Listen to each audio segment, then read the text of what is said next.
Hey, folks, welcome back to the Pulse. My name is Matt. This is Crypto Heartbeat. It is January 3rd, 2025. 2025 feels like the future. Feel like the future to you? It seems like a date that represents a future. I remember when Back to the Future came out, and it was 1985, 40 years ago. What's crazy about that, folks, is today is my birthday. It's your birthday. And what's amazing about that is I'm 52 and there's 52 cards in a deck, right? So the full deck of life so far, and we're going to be doing this right side up thing again with an amazing talk from Steve Staggs about tools and the fact that they're neutral. And I really felt as I was praying before this broadcast, if you will, that there's folks out there who need some encouragement. I've been watching things on crypto Twitter. Of course, we know where things are, just this uncertain time that we live in. And I feel like, holiday times are a difficult time for some people. It may be joyful for you, but, I'm going through a trial myself. And I realized the best thing we can do is to encourage one another. And so I wanted to do that right now before we jump into the clip from Steve. And I'm intending that this is an encouragement for you. So there's somebody out there that hopefully needs to hear this. And I just want to share with you James chapter 1, 2 through 8, I think it is. You've heard this many times before, probably. Consider it pure joy, my brothers and sisters, whenever you face trials of many kinds. You're likely facing a trial. I mean, it's just pretty much the consistency, difficulty, pain, trouble is common. And for the scriptures to say, what does it mean to consider it pure joy? Well, you have some context in this verse of this idea of, well, what does it mean to consider it pure joy when facing trials of many kinds? Because you know that the testing of your faith produces perseverance. So the actual purpose of these trials is actually a test. It's testing your faith. Well, where does faith come from? It comes from hearing the spoken words from the one who created it all, that all things were made for him and by him. So the speaking of this living Jesus is the means by which we have faith. He gives us faith by speaking. And so what are these trials but testing of that? And what is the testing of it? It's like the crucible, right? Through fire, we are purified. Be holy as I am holy. This idea is hard to wrap your mind around. And so if you're somebody who's facing trials of many kinds right now, which I am, and you probably are, and if you're not, you will be, or you have been, is you need to be encouraged. This idea of Joshua, Moses said it to him, the Lord said it to him, be strong and courageous. What does that mean to be strong and courageous? That the Lord goes with you. He goes ahead of you. He will not leave you or forsake you. And I think that's such an important reminder. What is the purpose of community? What is the importance of this whole thing? Is that we are reminding each other when facing trials of many kinds. And those could be so many different types of trials. They could be financial troubles. They could be health issues. There's so many people that are struggling. And I want to be an encouragement to you because I need the encouragement myself. But let's look here too. If any of you lacks wisdom, you should ask God, who gives generously to all without finding fault. One of the core things I learned from Steve, and this whole point of right side up, this is episode number 80, is this idea that Steve would always say to me, ask him yourself. Well, look here in James 5. If any of you lacks wisdom, you should ask God. So you can approach him and say, hey, I need wisdom. I need your wisdom. Well, what's this whole thing that Jesus modeled to us? This idea that he doesn't do anything apart from the Father. It's not my will, but your will be done. What is the whole teaching of prayer to the disciples? Our Father who art in heaven, hallowed be thy name. You are the most high. Your will be done. Where? On earth as it is in heaven. Your kingdom come, your will be done. These two things, kingdom and will. And you go, okay, well, this is all about us understanding how you see things. And so if you lack wisdom, you should ask. Hey, that's what Steve told me all the time. Hey, why don't you ask him yourself? Who gives generously to all without finding fault? And it will be given to you. But when you ask, you must believe and not doubt, because the one who doubts is like a wave on the sea, blown and tossed by the wind. That person should not expect to receive anything from the Lord. Such a person is double-minded and unstable in all they do. You know, what's amazing to me about that is that it's so hard, I think, to see past the trials. It's so difficult to see past this barrier.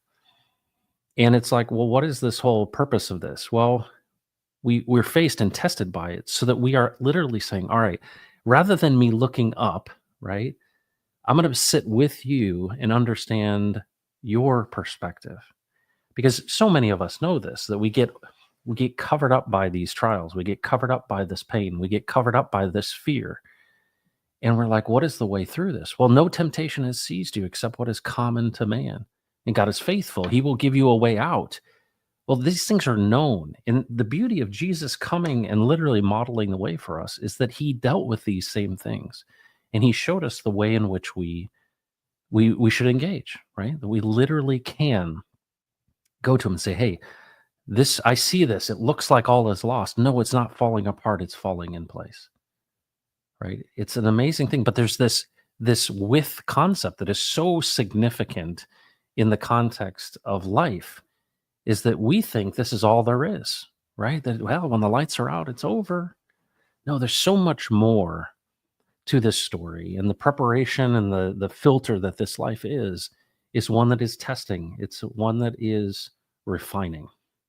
And so we go through these trials, we go through these difficulties, and he's faithful. And we literally look at him and we say, okay, I'm bumping my head here. You're saying I'm supposed to see this as pure joy. I have a difficult time. I'm being honest with you. I have a difficult time seeing the trials as pure joy, because what it does is it puts you into a position of weakness, and you feel like, well, if I'm weak, I'm not strong. And what's amazing about this story of right side up, that we live in an upside down world, is that the things of God are counter to the world. Do not lean on your own understandings, right? In all your ways, acknowledge him and he'll make your path straight. This idea that actually the way of Jesus is counter to the world, because the world is upside down. And so this whole idea of right side up is literally saying, hey, how do you see it? And how can I endure? How can I do this? And it's amazing when you think about it. The difficulty for David fighting the lion and the bear has got to be difficult. I mean, I've never fought a lion or a bear, but I would assume it's dangerous. You might get injured. We don't know that story or the detail of what happened, but I'm sure that was pretty scary. You're facing a trial. It's hard to consider it pure joy, but I want to encourage you that he's faithful and he goes before you. Be strong and courageous. Folks, we're going to jump into a clip from episode 31 with Steve, and he talks about tools and their neutrality. Steve looks so good in this one. This is episode 31, and I want you to be encouraged by it. I'll come back. We'll chat about it. I hope you're doing well. I want to encourage you, especially in this new year. We have a lot to look forward to, but we also we need to have a reminder to see through the difficulty of the storm or the trial that's ahead. And we go, no, you know what? We are not giving up. We do not give up. We follow the one who speaks. All right, folks, let's check this out. Steve-O. Absolutely. I mean, if we think about it from a macro standpoint, what is the purpose to a tool? Well, there's this fundamental concept that time is the model for capacity. You know, to increase capacity, you have to first increase capability. And so one of the ways of envisioning or thinking about that is, if I was given the job to dig a hole and all I had were my hands, well, my hands are my tool. They are my device of use, of service at that point. And so whatever period of time, my hands are only going to be able to produce so much, because their capacity, the capacity of my hands as a tool is limited. And so I can dig and dig and dig. And so I look down there, my hands are all, beat up and chewed up, and I've only got, a 3x3 pile of dirt in there, and I've been working for 10 hours, and I'm going, man, there's got to be a better way of doing this. Yeah.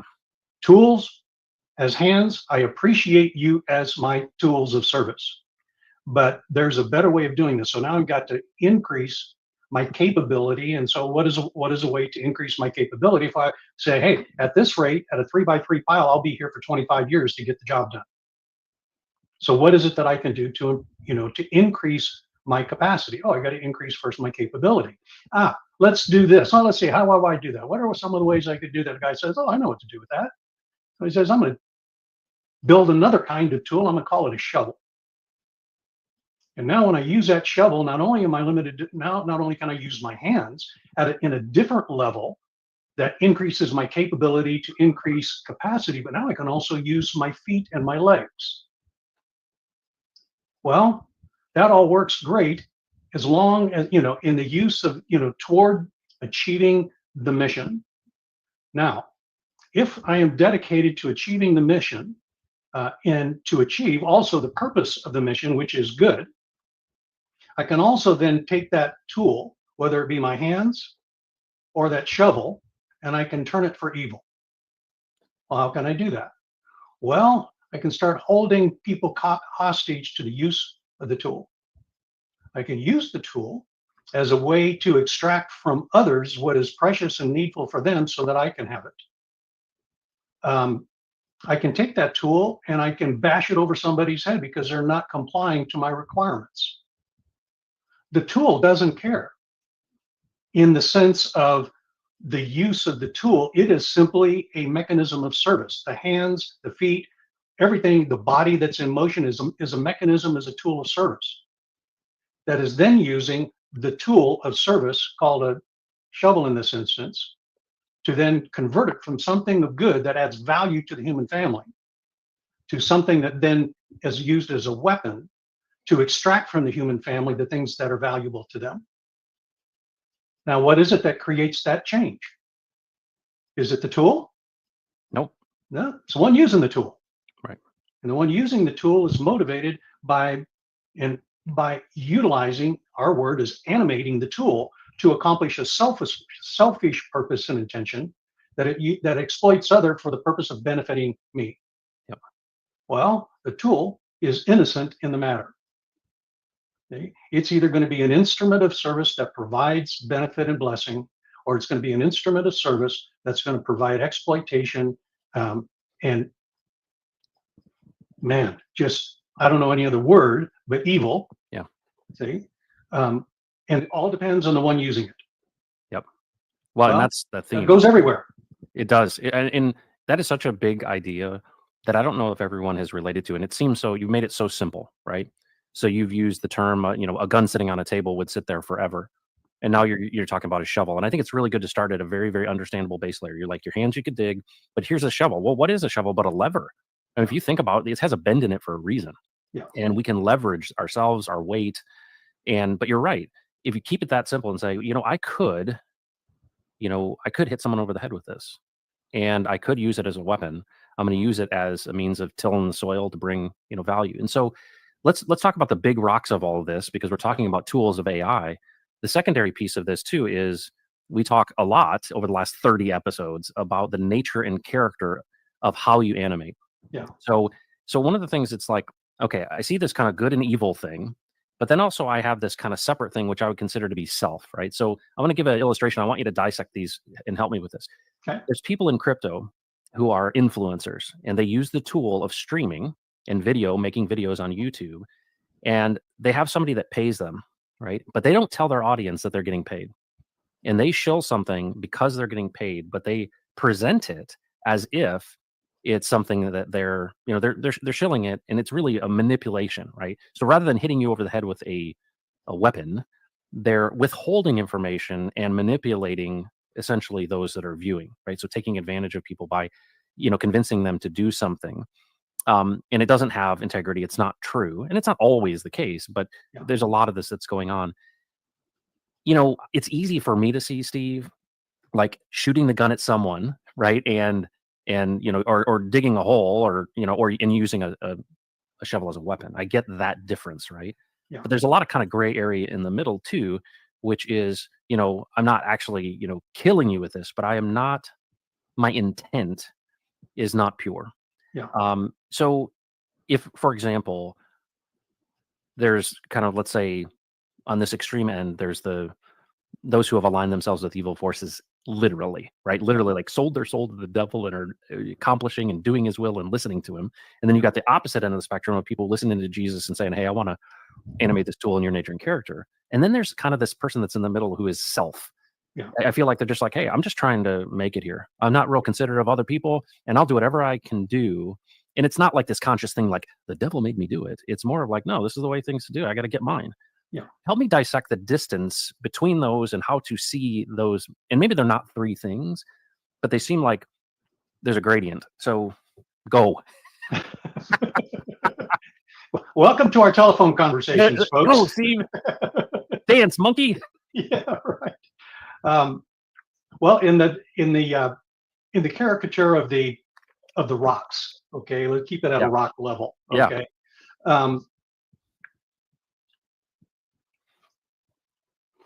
Jesus gave me a term for business many years ago that, in 4 words, captures it all. Okay. And those 4 words are truth in the transaction. Now think about that for a second. Truth in the transaction. Okay. A lot of people have asked me, or then set out when they hear that, to say, well, what is truth? Pilate asked Jesus, what is truth? Right? A lot of us will say, what is truth? And because we want to define it. And what I have said to them, and our friend Carter, really worked him over for some period of time, and it was, well, I don't have to define truth. Everybody already knows what it is by virtue of what it isn't. So you have mentioned a lot of time on your streams, for example, you have a very high sensitivity when somebody is trying to play you. Yep. Well, do you have to define what it is to be played? No, you get a sense of it. You get a sense. I would just offer is because you know that there's not truth coming at you. Yeah, good point. Whatever it is, it's not truth. Whatever truth is defined as, that ain't it. What that is that's coming at me is something that is trying to play me. It's trying to maneuver me, trying to manipulate me. And it doesn't matter. There can be 1,000 different mechanisms or tactics or techniques used, but every one of them has at its core utilization, the animating element of playing me. Yeah. Okay. So at the big rock level, devices are neutral. Money is a device. It is an outstanding tool to help make our trade efficient, seamless, simple, quantifiable. It's a fabulous tool. And when there is truth in the transaction, when we exchange whatever we exchange, and we may not have a single spiritual thought or single evil good thought in our mind in that exchange, but we know there is this truth in it, whether it's integrity or satisfaction, doesn't matter what it is, we both know that neither of us are trying to exploit each other. Our trade is good. What you have, I need or desire, and what I have, you need or desire, and we make that exchange.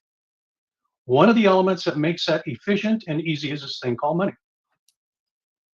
And so we make that exchange. Truth in the transaction.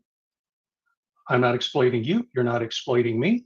What you have, I need or desire. What I have, you need or desire. And between the two of us, we are totally satisfied in the reciprocation of our exchange and intentions toward one another. Truth in the transaction. Yep. Okay.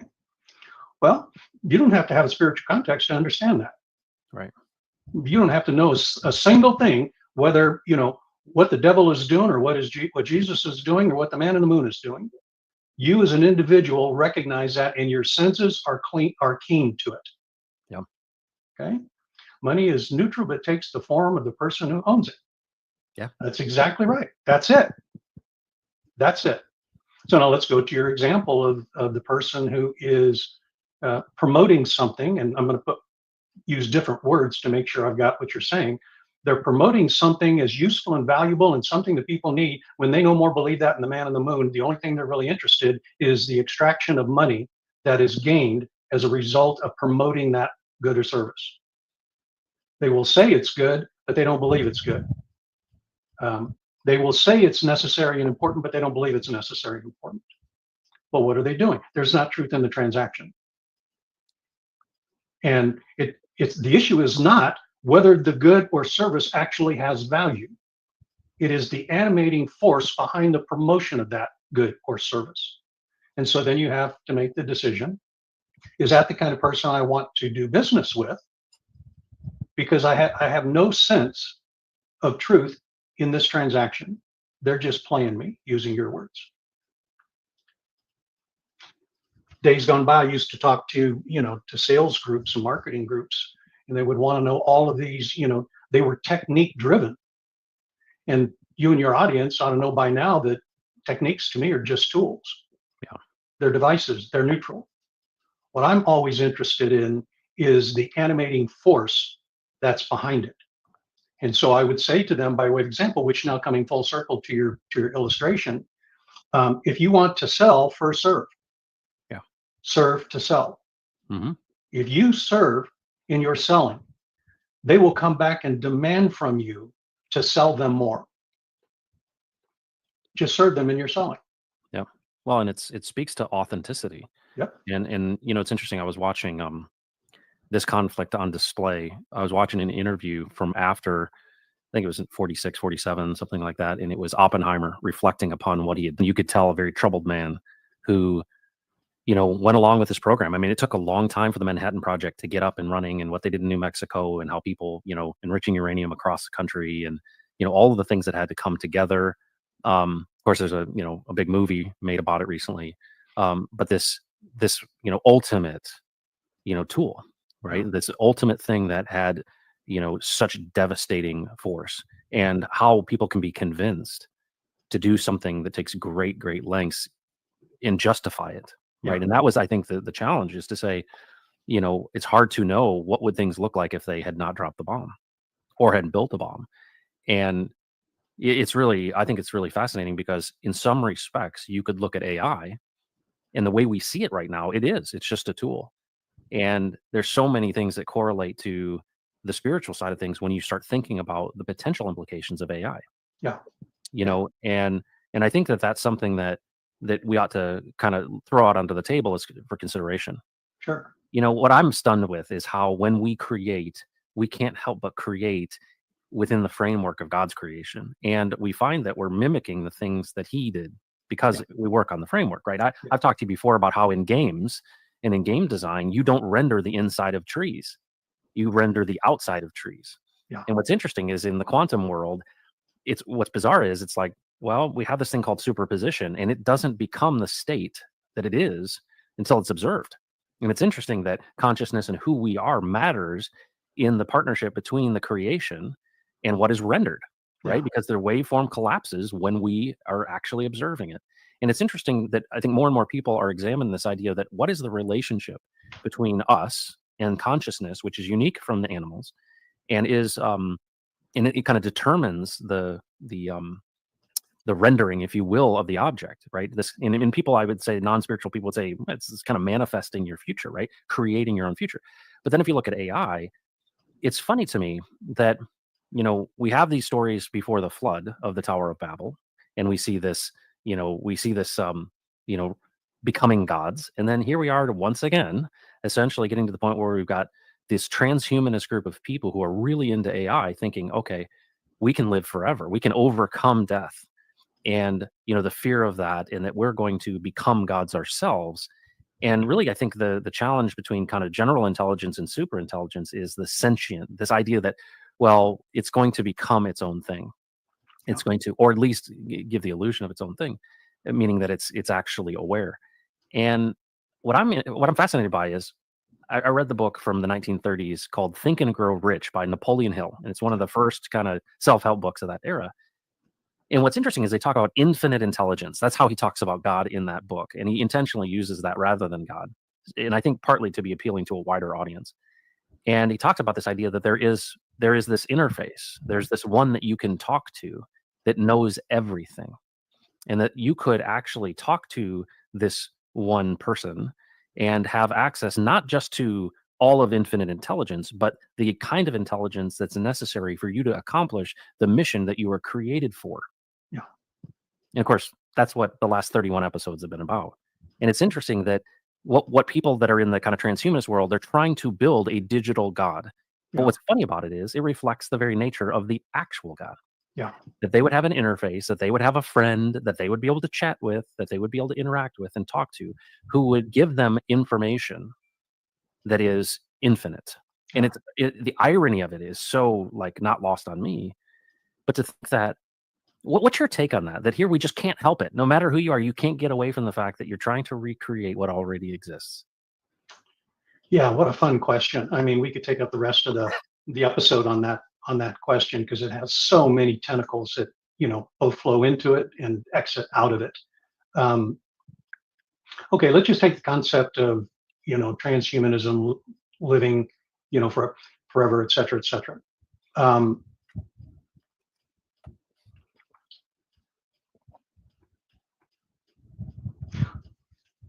The Bible talks about this story called the flood. And prior to the flood, men were living 1,000 years as part of the first segment of quantifying the span of life, living apart from God, making the choice to live apart from Him. Now, the way that was expressed is, both metaphorically as well as practically, that by choosing to feast off the tree of the knowledge of good and evil in the garden story, as opposed to choosing to feast off the tree of life. So the first question I would ask is, why are we choosing to feast off the thing called knowledge with the promise of living forever, instead of feasting off the tree that tells you by its very name that you can live forever? Yeah. Wow. Why would you choose that other tree? That makes no sense. The tree of knowledge. Wow. If the objective is to live forever, then hey, it wasn't even a question. That's really cool. I've never thought about it that way. That is awesome. Okay. So now, why would Eve first think in those terms? And more importantly, why would the serpent see that as an entry point to exploit? Well, because the real objective is not to live forever. The real objective is to be able to control my life forever. Yeah. I get to choose what I'm going to do, when I'm going to do it, how I'm going to do it. And as I do that, I want to do that forever because I choose not to die. All right. Well, okay. Jehovah says, all right, guys, I'll give you a shot at it. I'm going to give you 1,000 years in this first go round to see what happens when you live like that. You can live for 1,000 years. You can make all of your choices exactly the way that you want it without a single consideration for me. And let's see how it goes. And the way the scriptures describe it, the way Jehovah described it to Moses, who then wrote it in the book of Genesis, is that every thought and intention of the heart and mind was solely to do evil. Whoa. And if you actually go into the definitions of the words rather than the translation portrays Jehovah as being pissed off at the whole thing. And so pissed off, he regretted even making man. That's how the translators render those words. And it's 100% wrong. It is portraying a picture that did not exist and has nothing to do with the nature and character of God. God looked at them and felt sorry, felt compassion. What we would feel when we look at somebody in a deep sense of suffering. And so he said, okay, this is what I'm going to do. The outcome of this is that, yeah, you're getting a chance to do everything you want the way you want it without any barriers placed on you, and what you don't know is you're being exploited in measures you cannot comprehend, and the effect of it, even though you were eating, drinking, marrying, and giving in marriage, even though you were doing these things that satisfy the body in eating and drinking, and satisfy the soul in marrying and giving marriage, and engaging in all of those things that would otherwise be considered a blessing, in not one of those things are you considering God in any of that. It's not that they were heinous. It wasn't that they were overtly wicked.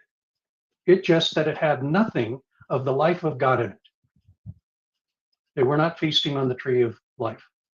They were feasting on the tree of knowledge. And God said, what I'm going to do is I'm going to protect my man. I'm going to send a flood. I'm going to stop all of this. And before he ever did that, he said, I'm going to limit the life of my man to 120 years. Now, the way that we would describe that in our common vernacular is I'm going to deliver my children from their misery. And we're going to kind of start this thing over again. And you see that in the description of how Jehovah describes Noah, who did all that Jehovah commanded. Now think about that. If you define evil, and this is the way Jesus defined it to me, evil is any thought, intention, or action that is apart from God. That's evil. It can look like the greatest thing in the world. So while it looks good, it doesn't have good because it is absent of the presence of God's life in it. That's why it's evil. It's not that it's heinous or malicious or wicked. It's just that it doesn't have any life in it. It's born out of knowledge, out of the mind and heart of the individual. And so because the individual is limited, subject to death, all it can do is produce limitation and death. Well, God doesn't look at that as good. God looks at that as evil and says, hey, man, I got a better way for you. And so he says about Noah, in contrast to every other one, where there was not one single thought that was not saturated and conceived in evil. By contrast, he describes Noah as doing all that Jehovah had commanded. Wow, what a contrast. What a contrast. Okay. And the one who did all that God commanded was doing stuff he had no experience in, had never observed, had no engineering training. There's no record of him being a carpenter. There's no record of him having any tools of any sophistication to be able to do anything. And yet, what was it, 120 years and he built an ark that we marvel at today with all of our capabilities because he did all that Jehovah commanded. Well, Matt, that to me is, okay, now let's weave that all the way back to the AI transhumanists and stuff like that. Well, yeah. Okay, have at it, boys. So if you live 1,000 years and what increases in you is what is already there, which is perverse to its core, in 1,000 years, what's that perversion going to look like in you?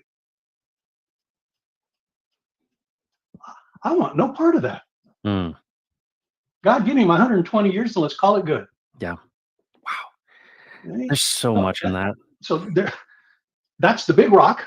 So that's how I look at the whole transhumanism and using this stuff to live forever. You know, it's not about living forever. It's about being able to have the absolute liberty to make whatever decisions, do whatever you do without consequence forever. Yeah. Yeah.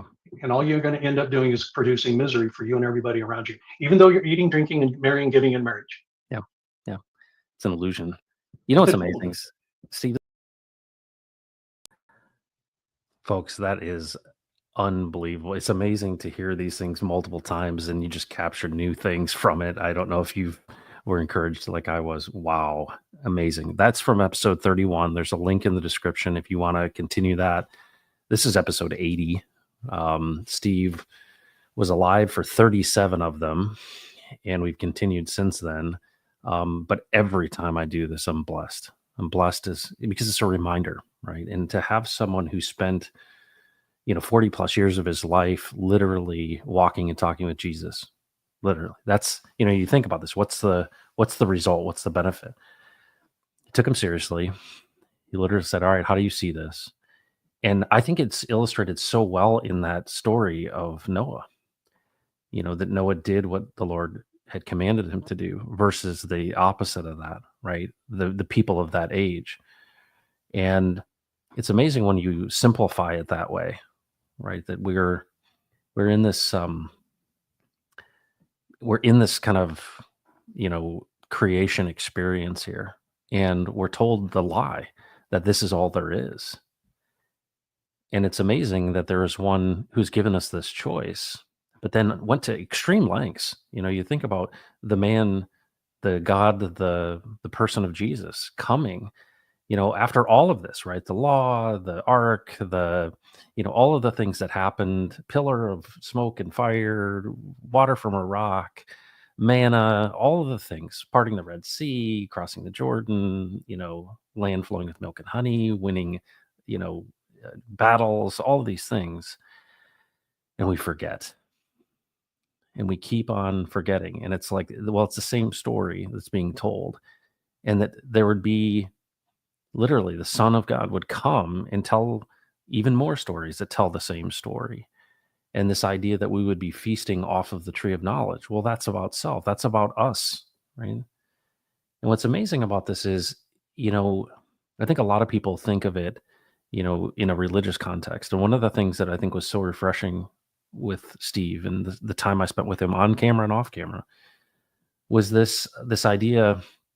He would always say to me, "Hey, why don't you go and ask him yourself? Like, this is the living Jesus. He's a speaking Jesus. Like, this isn't all there is. And you can engage with him. And that's all I've done. And I just want to pass along to you that the greatest adventure of this life is that the one who knows you the best, the one that created you, that knit you together, has a plan, right? And that you have this capability, this view of the world, this skill set. And so oftentimes the world is literally kind of telling you who you are. It's renaming you. It's saying you're not worth anything. You're not valuable. And it's like, well, if I listen to the world and I feel helpless, right? And I look out onto Twitter, and it's just sad right now what's happening in our community on the crypto side of things, because people just want to literally take every opportunity they can to stomp on someone else's neck and really want to degrade people. It's disgusting. And you think, well, what is the whole purpose of this? The tools, whether they're AI or crypto or a shovel or whatever it is that we're using, the idea of the whole plan of this is that we would choose to walk this narrow path in which we would say, all right, what do you have for me? And I think a lot about young people. I think about my kids, right? My daughter's first year college. And I think about, you're thinking about your future. You're thinking about, what's my life going to look like? Who am I going to marry? Am I going to have kids? Am I going to have a family? All these kind of things. And you imagine, what is my contribution? What is my purpose? Why am I here? And the more and more you kind of examine, hey, God, what have you created?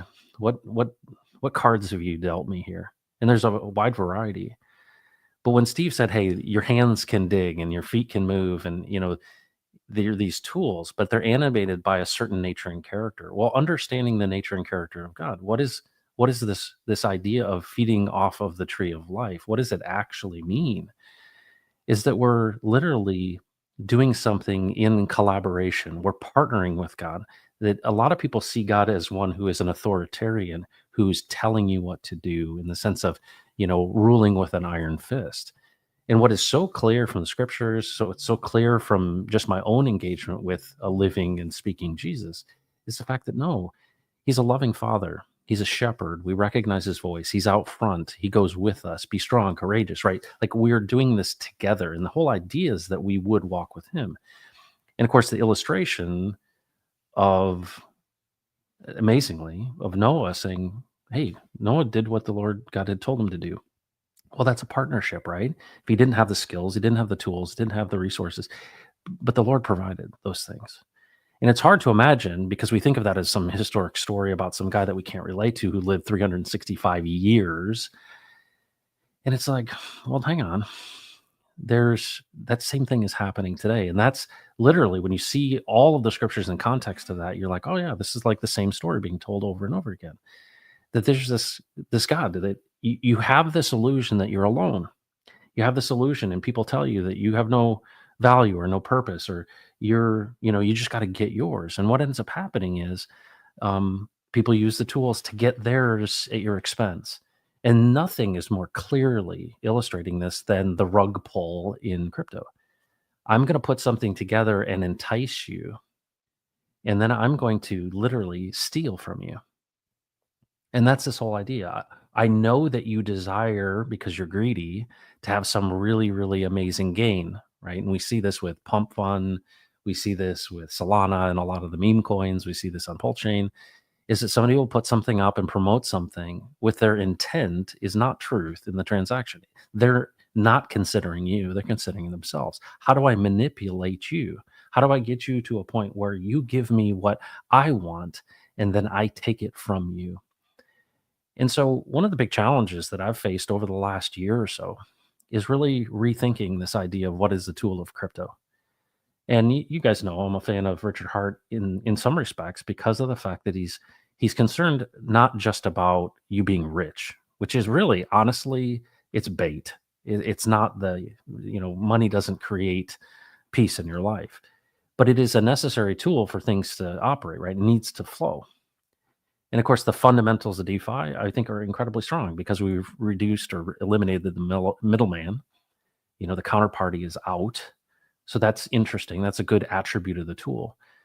But it's actually in the animation of that tool that is, well, what if we do this with Jesus? What would it look like in crypto if, well, the nature and character of God is one of blessing and protecting, right? We're ruling and reigning with him in the fullness of his nature and character. Well, what does that mean? So that if we're Noah, and instead of an ark and gopher wood, we're using the tools of the blockchain.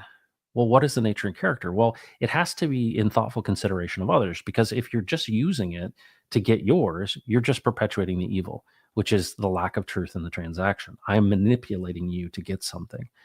And of course, in the nature of speculative assets, you have to be discerning. But you have to be discerning in life in general, because there's two trees and they both look good and they both have fruit. Which one are you going to feast off of? And so what's amazing about this is we think about the tools of blockchain or AI or those type of things. The real definition of what it creates of value is actually up to us in the nature and character that we animate the tool with. And that's something that, I don't have the full answer to it, but I've thought about it a lot. And I've talked to Jesus a lot about this, is that what is interesting about our current fiat system, what our current financial system is literally one in which hoards and lords. And so if you think about this, whether it be governments or families or rich folks or whatever it is, everyone wants to protect what they consider to be theirs, right? And so they'll build bigger barns and they will house and they will clot, if you will, let's use that analogy, the resource. And the resource, is the lifeblood of the economic system. Well, what's the lifeblood of the body? Well, it's literally blood flowing. What happens when blood clots? You have a heart attack, you die, right? It is meant to flow. And so this idea that we would take the resources that are meant to flow, that make this economic system work, and we clot them, meaning we would hoard them. And so I'm reminded of the feeding of the 5,000. And what we see is this act of giving, this boy who had 5 loaves and 2 fish, giving those to the disciples who gives to Jesus, right? And he prays and breaks. And what happens in that story is the unlocking of 12 basketfuls left over. Everyone ate to their fill, and there were 12 basketfuls left over. The nature and character of the creation in this community where others are considerate or thoughtful of others, where they let go and give, there's an abundance. And I think this idea that we believe that, hey, could we win together? What does that look like? Well, I'm just so convicted about the whole current state of affairs in crypto is really an abstracted stealing. I would never go to your house and steal something from you. But through this blockchain thing, I don't have to look you in the eye and I'll take from you, right? Because essentially what I'm doing is I recognize that this is not a sustainable thing. What drives, current crypto, whatever it may be, more buyers than sellers, right? It's the supply and demand. So the system itself has some really amazing attributes. The tool has great levers to it. You can dig better with it. But we have to rethink the very nature of, well, what are we trying to actually create? And I think that there are a number of things that are really attractive to us, and we're attracted to this idea of, hey, it's got a fixed supply. It's something that is peer to peer. There's no middlemen. There's no central banks. Those kind of things are very attractive. We're like, yeah, these are the elements that I think make sense where we can transact, and it's an easier way for us to do that, whether it's cross boundaries or distances or those type of things to make this ease of transaction. But really, if you think about capital in general, it is meant to flow. It's the lifeblood of this economic system. And so, as we think through and rethink about the idea of digital money, we think about the idea of a tool that's animated by a certain nature and character, we have to realize that we are animating it. What is our nature and character? And it's illustrated by somebody shilling something that they got a pre-mine of or whatever, and they're going to dump on your head. Or it's somebody that is planning on rugging you, if you will, right? It's a abstracted theft. It's a way in which I can take from you. And so when we think about fair crypto and those type of things, what does this future look like? Well, it's going to require that a group of people, um, they consider others in addition to themselves. There's a community aspect in this where the core of it is truth in the transaction. And I would even go as far as to say that you have to actually care for the person on the other end, that it's actually something in community. But of course, in this world, there are all of those who are trying to get theirs at your expense, right? Step on your neck, if you will. And so this future, this kingdom of God, right? When he says, your kingdom come, your will be done on earth as it is in heaven, it is at the core a nature and character of doing this with God. And when you consider that, and that's what I think is so powerful about the gospel, that's what's so powerful about this idea that Jesus literally, so amazingly taught us, is that you're not just some separate person trying to quote unquote be successful at the expense of other people, but that actually this is a connected thing, that we are all connected in the sense of created by a creator, and that we have this image and we bear this image, and that we are representatives of this image. And so it'd be helpful to know, well, what is this image? What is the nature and character of this image? And how do I, effort to have truth in the transaction? And we've all made mistakes, right? So we're not devoid of, making the mistakes of falling into this trap and going, I can justify this way or the other. And I don't have the full answer to this, but I feel like we're moving closer and closer to this. Well, who does have the answer? Right? Well, the one who created it all, that all things are created for him and by him. And that's what I think is so amazing about this right side up stuff, and why I keep doing it, is because it speaks into this idea that, hey, if you seek wisdom, you can ask for it. I want wisdom. I don't want to go my own way. Why? Because, store up your treasures in heaven. What does that look like? Well, he owns everything anyway. The breath that you have is from him. Like you woke up this morning, you can listen to this stream. Why? Because, in a way, he's allowed it, And when you start kind of thinking from those terms, and I think the older I get, right, 52, 52 times, you go, all right, well, how many is it? My dad lived to 73, my grandfather to 75, Steve to 73, or I think, it's limited, right? It's a limited time. And you kind of go, all right, well, you can't take anything with you. The mission has been spelled out. Your kingdom come, your will be done on earth as it is in heaven. Do I have a role to play in that? Well, ask Jesus, ask him yourself. I don't know. I'm not trying to convince you of doing something or another. But if you start thinking in those terms and you're like, hey, well, you made me uniquely. You put me in a situation. You're giving me influence. You give me authority. I'm not going to give it away to anyone. I'm not going to listen to the lies. I'm going to listen to you. Only you have the authority to speak to me. That's a big part of this. He's given us choice. Only you have the authority to speak to me. And so think about Noah. He listened to God, right? What was it credited to him as? And this idea that, we think that those historic stories are like, oh, well, they were different then. No, the same speaking Jesus is there. And here's the evidence of it. Jesus comes out of the wilderness and he's tempted by Satan himself. And what does he say? Hey, bow before me. Turn these stones into bread. I know you're hungry. And he's like, man does not live on bread alone, but out of every word that comes out of the mouth of God, the listening of the speaking the hearing. Peter, James, and John go up the Mount of Transfiguration, and Jesus is transfigured before them. And what appears? They see, Peter, James, and John see Jesus talking with, conferring with Moses and Elijah, the law and the prophets. Why? I thought they were dead. No, God is the God of the living. He's speaking with Moses and Elijah. They're alive. Steve's alive. This life, this is a preparation for the real life. What's amazing is we think of this as a life because this is our context. And what we don't realize is that today you will be with me in paradise. What does that mean? What does that look like? How do I store up my treasures in heaven?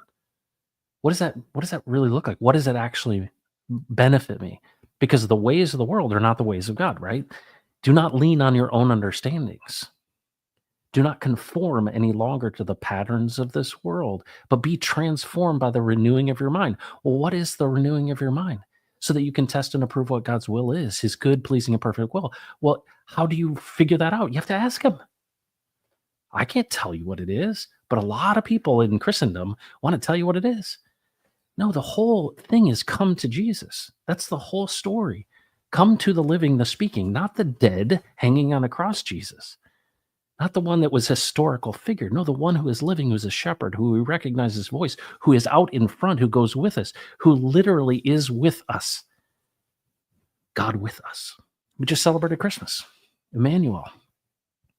You call him Emmanuel, God with us. Well, are you with him? He's with us. I remember the Count of Monte Cristo, the movie, where Edmond Dantes says, he's talking to the priest, and he says, there's no talk of God here. He says, I do not believe in God. And the priest says to him, he says, that's okay. He believes in you. And how amazing is that? It doesn't matter what you think. He believes in you. And it's this idea that you can make a choice, and you can literally say, hey, I want to follow you. I want to, try this on for size. But so many of the religious systems are saying, you've got to do all of these things to come to Jesus. You have to hop on one foot and do this thing on this day or do this thing. No. The thief on the cross, right? There's two thieves next to Jesus. One is cursing him, and one of them recognizes who he is. And what does he say to him? He says, today you'll be with me in paradise. It's amazing, right? This acknowledgement, hey, you certainly are who you say you are. And it's like, hey, I'm interested in that, right? Because me going my own way, what has it produced? How's it going? How's it look? So what do I want to do? Well, I want to build a new token that does this thing and that thing and the buy and burn and this thing. Why? Right? That, uses Hart's law and does this thing. Well, at the end of the day, the number goes up because there's more buyers than sellers. So in a way, the animation of this tool needs to come from a place of consideration from other people. But it's really difficult when you don't see them face to face. You're not in community with them. And that's what's so powerful about these tools, so the streaming tools and all of these things, is that we have this opportunity to see this. And what is a perfect example of this is that when I was a kid, there were 3 channels, maybe 5, VHF, UHF. I mean, it was like click, click, click on the TV. And now there's so many different sources of information. And then we have all of these things that were done in darkness, right? Like things like JFK's assassination, right? Now we're going to find out what it is here, probably in about, 18 days. We're going to know these things. Well, these things that were done in darkness, that were easy to hide from us, are being exposed. And we're coming into this era where everything's being exposed. We're going to learn things. We're going to be like, oh my goodness, I thought we were the good guys. When in reality, no, we've been trying to trade for power. And what is really interesting about this, whether it be WikiLeaks stuff or Edward Snowden or all of these things, we start realizing, hold on a second. I've got friends across the world. A lot of you are in the chat, right? From people from all different places. And what do most of us want? Well, probably to have some peace in our home, safety for our kids, provision to be able to have, the provision to function and operate and to bless and protect. And it's really amazing that we get to know people. You'll watch videos and see people from different countries doing different things. And I love to watch people make stuff. And there's people from all across the world. And I look at those people and I don't see like, oh, those people are trying to, explode other countries in nuclear war. So the situation, this hangover that we have from kind of the Cold War era, this idea of power and in governments and all this kind of stuff, the people, we're seeing this right now in England. We're seeing this with their challenges that relates to their culture being changed. You see this in Germany. You're seeing this all across the world. Is that people are like, hey, I'm kind of understanding a little bit more that no matter where you go, for the most part, people kind of want to be left alone. They kind of want to be safe. They kind of want to be able to feed their kids and the basics. But beyond that, we've got this apparatus, this thing that was created, these tools that were created and animated to essentially wield and control power, and ultimately it's enslaving, but it's their tools. And so when we think about it, everybody's like, all right, what do we make movies about, right? Game of Thrones, The Sopranos. I watched the movie Dune, the second part, last night. And it's all this challenge of this house to this house of power and control and who's the emperor. And it's like, why was this such a huge idea? They're asking, all right, who is this king of the Jews? Right? This idea, you're threatening Rome. No, what you don't realize is this king is not a king in the way you think he's a king. The king who directs and guides the heart. And so what is really amazing to me, if I were to kind of wrap all this stuff up that I learned from Steve, and I'm just blown away, and I continue to learn as I talk with Jesus, is ultimately, what is this thing? What are we doing here? Why are you here? You're not going to be here for long. What's the purpose? What's the point? What's the plan? Ask him and he'll tell you. I'm facing so many difficulties. I can't see through those things. I feel like I'm drowning. Did you know in SEAL training, one of the things that they let you know in SEAL training is they will drown you? I don't know if you know this, but you have to learn what it is like to drown. So let's just take that analogy. SEAL training is the most elite of special operations, special forces, right? And very few people make it through it. But one of the things that you do is they literally will drown you and bring you back. They've got people there, but they're going to literally, you have to go unconscious and drown. That's like probably one of my biggest fears. But what are they saying? Hey, you need to experience what this is like. You need to be able to be trained at this level to understand this. We're gonna help you out. You're not gonna die, but you have such fear. You have to overcome this disconnection between this. Well, what is this training for? Well, we've got important work for you to do. And so think about this for a second. Jesus is the king, right? He's the one that was created. All things were created for him and by him. He's in charge of the whole thing. He's out front. He knows these things. He's strategic. He's aware, right? He is good. And it's like, all right, he's the commanding officer, right? He's the one. He is the Yahweh of the Elohim. He is the firstborn son. He is the boss. And you think about that in a military sense, the general or whatever you want to say, the commander in chief or whatever. These things flow downhill, meaning there is a chain of command. And tell me, if you're the general and you've got lieutenants who aren't doing what you ask, right? You're like, all right, we're going to go do this thing and take this hill. We're going to go, this is what we're going to do and hold this area or do this thing. And they say, no, I'm going to do my own thing. How long do you last in the military like that? And so when you think about what is this life about, it says the path, the gate is narrow, right? A narrow gate. Well, what is a narrow gate? No one comes to the Father except through me, Jesus says. Well, what does that mean, right? The road to destruction is wide. And then there's this narrow gate. Well, it sounds like that's a filter. What does a filter do? It has a narrow gate, right, that holds back other stuff to let smaller particles through. Well, if you think about this idea that I'm building essentially and preparing for something in the future. If we understand that we are eternal and that there is this life, right? Today you'll be with me in paradise. I'm prepared a place for you. My mansion has many rooms, right? I'm preparing this for you. And this idea of stored up treasures in heaven. Well, what does that look like? Well, there's this thing after that's coming. And there's a hierarchy of that clearly. And there is a judgment of these things. And you go, okay, well, what is the primary thing? Well, are you listening to the king? or in this case, the general. Are you actually in line with? Are you in sync with? Are you doing this with me? I am the vine, you are the branches. Without me, you can do nothing. So this is a test. This is training. This is boot camp. There's a life beyond this. Well done, good and faithful servant. The ways of God are not the ways of the world. You might gain the whole world and lose your soul. I don't want to do that. So what is it? Well, what did Steve teach me? If you're interested, you could ask him yourself, and he would reveal these things to you. Well, how does it happen? Is it audible voice? Does he give me a book? No, it's not just about that. It's the revelation and this walking and talking and engagement. And what's amazing about it is a loving father who is interested in your every inquiry.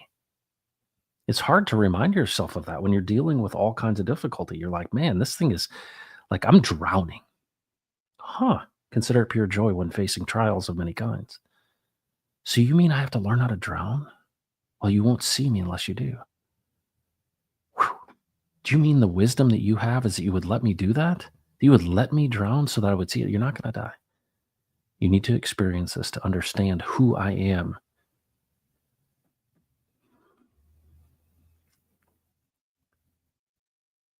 There was a son who wanted his inheritance, and he wanted it before his father had passed. It's the story of the prodigal son. And the son wanted his inheritance, basically saying to the father, I wish you were dead. And the father knew, all right, I'll give it to you, lets him have it. And he goes off and he squanders it all in wild living. He doesn't have anything more. He gets a job feeding the pigs. And he literally looks at the slop of what he's eating, these pods, and he thinks of his father's house. And he says, the servants in my father's house eat better than this.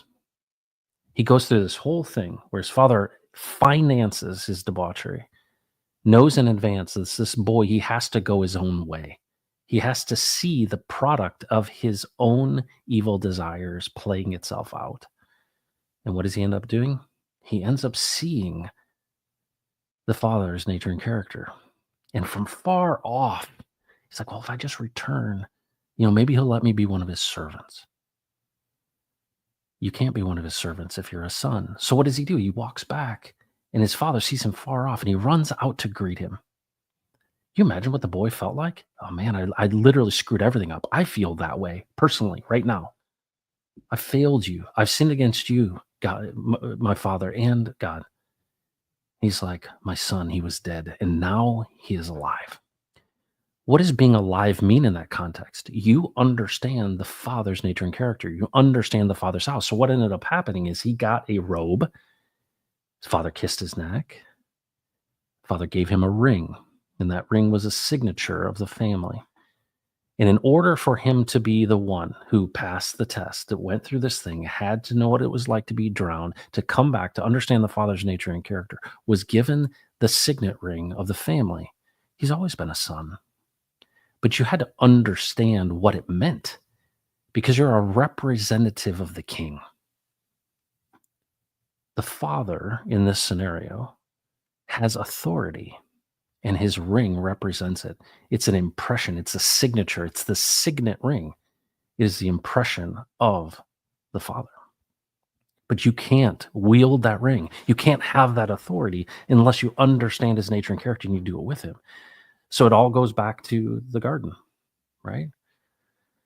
Certainly didn't say that, right? The serpent says to Eve, certainly didn't say that. You won't surely die. They didn't know what death was. And instead of going and asking the one that they walked with, hey, you told us not to eat from this tree. Is that true? Because the serpent guy who Satan has come into is telling us the opposite. Instead, they went their own way. They said, no, all right, I'll give you my authority and I'll eat from this tree of knowledge. And so we continue to eat from this tree of knowledge. And it's amazing, right? We're going our own way. And I think what's amazing about it is I just want to say thank you, Steve. Thank you, Jesus, right? That there's wisdom here. We've asked for wisdom. We've been given wisdom to understand that the ways of this world, what we think is success and advancing ourselves, is just not. His ways are not our ways. They're different. They're counterintuitive. This is upside down. Why do they seem counterintuitive? because there is a way that the world operates right now. It's upside down. He's turning it all right side up, right? Well, what does that do? It's you. It's the decisions you make in a certain nature and character. So why did God create?